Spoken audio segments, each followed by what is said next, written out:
अस्सलाम वालेकुम दोस्तों, मेरा नाम है लियो मिस्टर हमेशा की तरह मौजूद है दाऊद और आप देख रहे हैं जी इस वक्त हमारा शो क्रिकेट शो देखना तो है। दूसरे आप लोग से बात करने जा रहे हैं। बात करेंगे जी आज आपके साथ इंडिया और इंग्लैंड के दरमियान जो टेस्ट मैच का सिलसिला जारी और सारी है, इसमें डे 2 का जो इख्तिताम हो चुका है।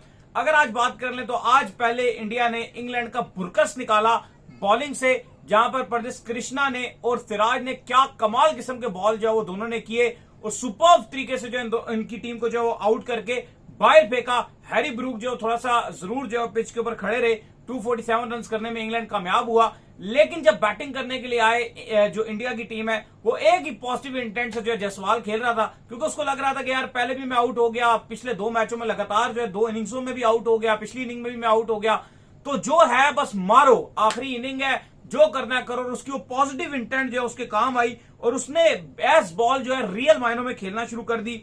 49 बॉलों पर 50 रन की इनिंग वो खेल चुका है, जिसमें 2 छक्के 7 चौके शामिल हैं। हाँ, 2 कैच उसके जरूर छूटे हैं। इस पूरी इनिंग की अगर आप बात कर लें जो कि डे का इख्तिताम हुआ, जब इंडिया बैटिंग करने के लिए आया, 3 कैच टोटल उन्होंने छोड़े, लेकिन साई सुदर्शन का जो कैच था वो इतना ज्यादा इफेक्ट नहीं कर सका क्योंकि उनको जो है वो पैड के ऊपर बॉल लग गई, एलबी जो है वो आउट हो गए।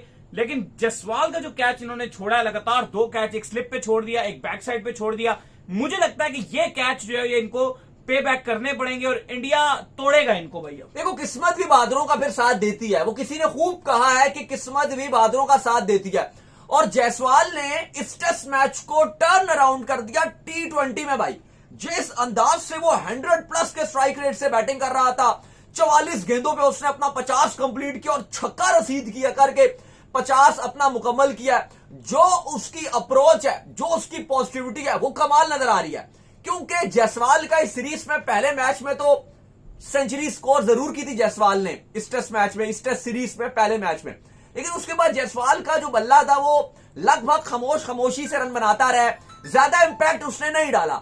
लेकिन आज चूंकि सीरीज का आखिरी टेस्ट मैच है, आखिरी इनिंग है और जायसवाल के ऊपर ड्यू है, क्योंकि इंडिया को यह टेस्ट मैच जीतना है तो ही सीरीज बचेगी, वरना सीरीज नहीं बचेगी।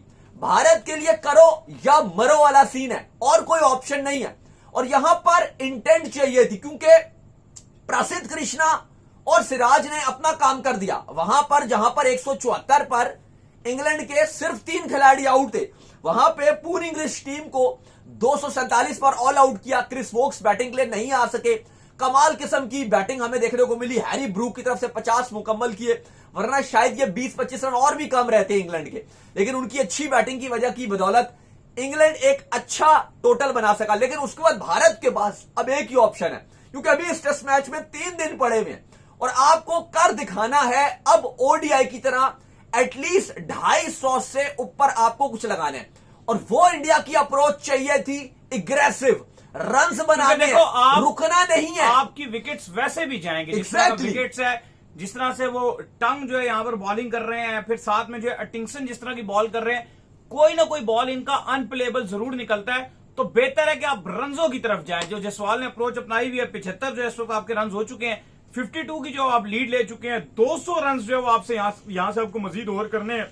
मतलब कि अगर मैं इसको इस तरह कहूं कि 275 आपने टोटल जो है बोर्ड के ऊपर लगाना है, तो वही आप 250 रन का अगर टारगेट दे देंगे तो मुझे लगता है कि इंग्लैंड के लिए वो चेस करना बहुत मुश्किल हो जाएगा, क्योंकि विकेट बड़ा मुख्तलिफ है। जिस तरह से पहले विकेट्स होते थे पिछले टेस्ट मैचेस में, वैसा बिल्कुल भी विकेट नहीं है।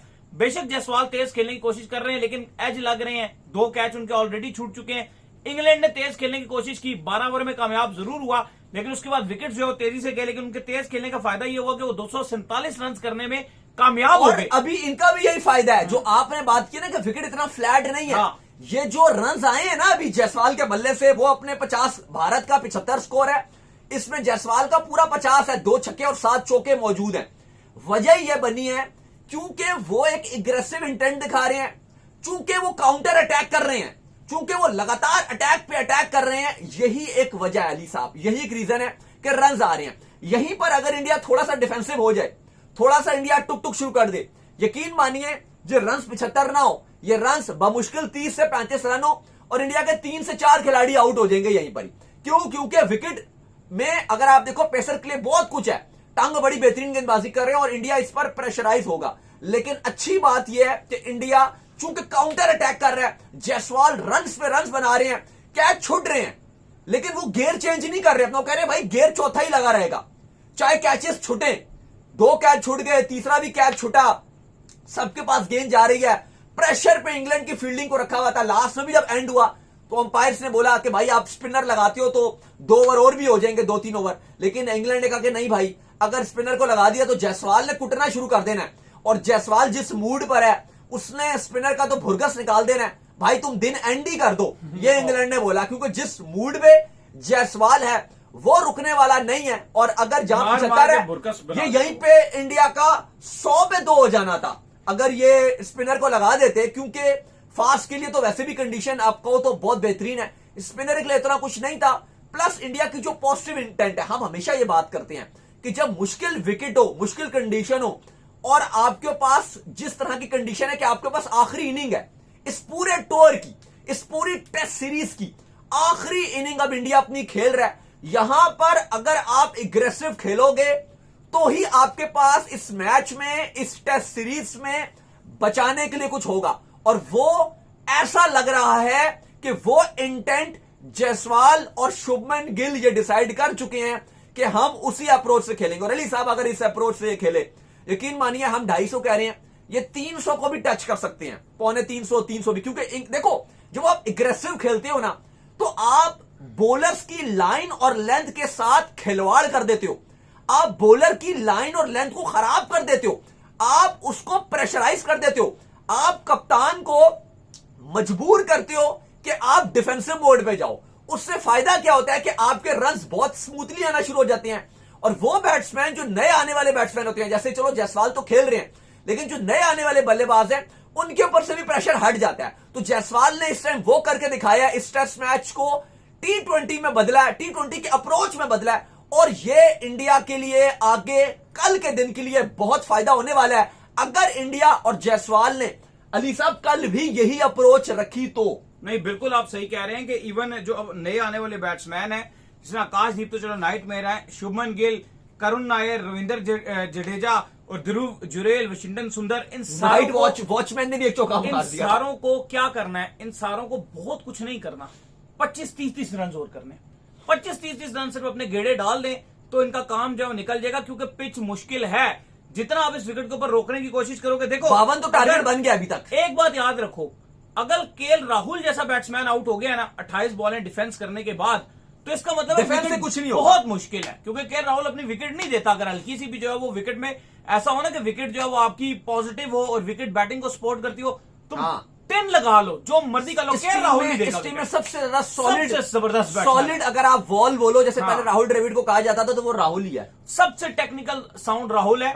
लेकिन चूंकि इतने बॉल रोकने में कामयाब नहीं हो सका, इसका मतलब साफ ये है कि भाई आपको रन्स करने हैं और आपको एग्रेसिव इंटेंट के साथ खेलना है, जैसे आप ऑस्ट्रेलिया में खेलते थे। पंत बेशक मौजूद नहीं है आपके पास, लेकिन आपको वही फार्मूला अपनाना है कि जो आए, जो बॉल मिल रहा है मारो। बिल्कुल। और दूसरी तरफ अली साहब बॉलिंग की बात की जाए तो इंडिया की बॉलिंग की अभी आपको तारीफ करनी पड़ेगी, क्योंकि शायद लंच पे आप ये बोलोगे कि भाई इंडिया तो बिल्कुल ही फारिग है, इंडिया तो बिल्कुल ही इस मैच से अवे हो चुका है, और इंग्लैंड शायद 350 या 450 बनाएगा, जो हमने शुरू में बात की कि 174 में 3 और एंड में जिस तरह से 250 भी इंग्लैंड को बनाने नहीं दिया। सिराज इस तेंदुलकर एंडरसन जो ट्रॉफी है इसके अंदर इस टाइम बॉलिंग में लीड पर है, 18 विकेट्स लेकर, जो बेन स्टोक्स की बड़ी अच्छी सीरीज जा रही थी। आज का ये जो टेस्ट मैच है, 5th टेस्ट मैच, ये नहीं खेल रहे हैं, बेन स्टोक्स की 17 विकेट्स थी, और अब सिराज ऑलरेडी 18 ले चुके हैं, 4 विकेट्स उन्होंने चटखाए हैं। बड़ी हैरानी की बात है, अगर इंडिया टेस्ट मैच जीत जाता है तो इस टेस्ट सीरीज में इंडिया वही 2 टेस्ट मैचेस जीतेगा जो बुमराह नहीं खेल रहे थे, क्योंकि इसमें भी बुमराह नहीं खेल रहे। प्रसिद्ध कृष्णा को आपको तारीफ करनी पड़ेगी, उन्होंने भी अपना जलवा दिखाया। कृष्णा के पास स्विंग है, और आज मौसम जिस तरह का इंग्लैंड का था, बारिश वाला मौसम था, काले बादल हमें नजर आ रहे थे, तो भरपूर साथ निभाया कृष्णा और सिराज ने इंडिया का, और 8 विकेट्स दोनों ने शेयर की। और इस टाइम जो पोजीशन है वो इंडिया की इंतहाई सॉलिड नजर आ रही है। 52 रन की इंडिया लीड ऑलरेडी ले चुका है, 8 विकेट्स पड़े हुए हैं। कल जायसवाल ने अगर दोबारा से कुछ जलवा दिखा दिया, शुभमन गिल ने अगर अपनी एंडिंग में कुछ खास करके दिखा दिया, वैसे ही वो बड़े बड़े रिकॉर्ड्स तोड़ चुके हैं। अगर एक इनिंग वो और यहां पर बड़ी खेल गए, 100 की नहीं 50 की भी अगर इनिंग यहां पे खेल जाती है, यहां पे इस टेस्ट मैच में ओवल में 50 रन की भी जो एक अप्रोच है ना, वो एक बड़ा स्कोर होगा। 50 रन भी अगर आप इस टीम में, अगर आगे आने वाले बल्लेबाज शुभमन हैं, ध्रुव जुरैल हैं, वाशिंगटन सुंदर हैं, रविंद्र जडेजा हैं, नायर है, करुण नायर है, जिन्होंने रेस्क्यू किया था इंडिया को पहली इनिंग में, बेहतरीन 57 रन बनाए थे। अगर इनमें से कोई बल्लेबाज 50 भी आगे बनाता है, कोई भी बल्लेबाज बनाता है, 2 बनाते हैं, 3 बनाते हैं, 1 बनाता है, ये एक बड़ी नॉक होगी, क्योंकि यहां पे ओवल में जिस तरह का पिच है वो बॉलर्स को सूट कर रहा है। और इस टाइम पंप हुए हुए हैं, कृष्णा की बात करो आप, सिराज की बात करो, तो अगर इंडिया यहां 250 से ऊपर बनाकर देता है टारगेट, इंग्लैंड फंसेगा। और ये देखते हुए कि इंग्लैंड का जो थ्रू आउट सीरीज कप्तान था बेन स्टोक्स, जो एग्रेसिव कप्तान है, वो नहीं है। ओली पॉप की कप्तानी में इंग्लैंड वो कॉन्फिडेंस नहीं ले पाएगा, लेकिन फिलहाल इंग्लैंड फंसेगा। फिलहाल तो लड़ रहे हैं। बेन डेकेट की भी साई सुदर्शन को ताना लड़ाई हो कसा, गई साई सुदर्शन वापस गए हैं, आउट होके जा रहे थे, वो आए, लेकिन आपस में डकेट के बहस साथ हो उनकी हुई नहीं, क्योंकि देखो वो एग्रेशन तो है ना, जो टीम में चल रहा था, जो बेन स्टोक्स के साथ 4 टेस्ट मैचेस में एग्रेशन था, लड़ाइयां हो रही हैं। शुभमन गिल थे, लड़ाइयां चल रही थी, वो तो चल रही हैं। फिर गौतम गंभीर की जिस तरह से क्यूरेटर के साथ भी हो गई, उस पर भी आके गिल का बयान आया, इंडिया के बैटिंग कोच का भी बयान आया कि भाई ये कोई एंटीक, कोई 200 पुराना कोई ऐसी कोई मुजस्मा या कोई ऐसी चीज नहीं है कि खराब हो जाएगा। तो बहुत कुछ चल रहा है। और आप ये देखिए कि 5th टेस्ट मैच है, ये यंग इंडिया की टीम है।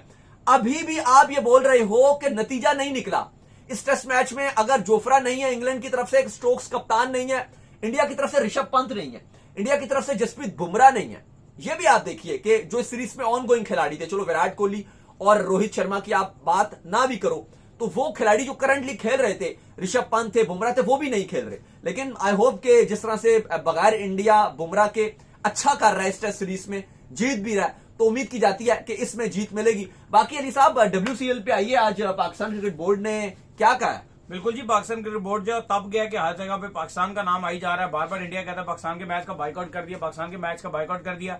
तो ये WCL जो ये तो है तो लोकल सी लीग है, तो इसके ऊपर आज ये था कि इमरजेंसी जो है कल रात 8 बजे गवर्नर्स की जो एक बोर्ड की मीटिंग है वो बुलाई गई थी, जहां पर जो है वो ये बात हुई थी कि भाई हम जो है फाइनल का बाइकआउट कर देते हैं, क्योंकि ये एक इंडियन बिजनेसमैन है, उनकी स्पॉन्सर करता जो है ये लीग है, तो इसमें जो है WCL में जो उनको नुकसान होना हो जाएगा। लेकिन फिर पाकिस्तान क्रिकेट बोर्ड ने ये चीज तय की कि नहीं यार, हमारी एक पॉलिसी है और वो ये है कि स्पोर्ट्स को और पॉलिटिक्स को अलग रखा जाए, तो लिहाजा हम इनको जो है फाइनल तो जरूर खेलने देते हैं, लेकिन बाय द फ्यूचर में हम इनको पाकिस्तान का नाम इस्तेमाल करने नहीं देंगे। देखिए बिल्कुल, पाकिस्तान क्रिकेट बोर्ड पहले तो सोच रहा था कि जो पाकिस्तान और साउथ अफ्रीका का फाइनल है, क्योंकि ऑस्ट्रेलिया और जो साउथ अफ्रीका का फाइनल था, सेमीफाइनल था, वो साउथ अफ्रीका ने 1 रन से जीत लिया था, तो पाकिस्तान क्रिकेट बोर्ड ने पहले तो सोचा कि हम खेलने की इजाजत ही ना दें पाकिस्तान टीम को फाइनल और उनको बुलाएं।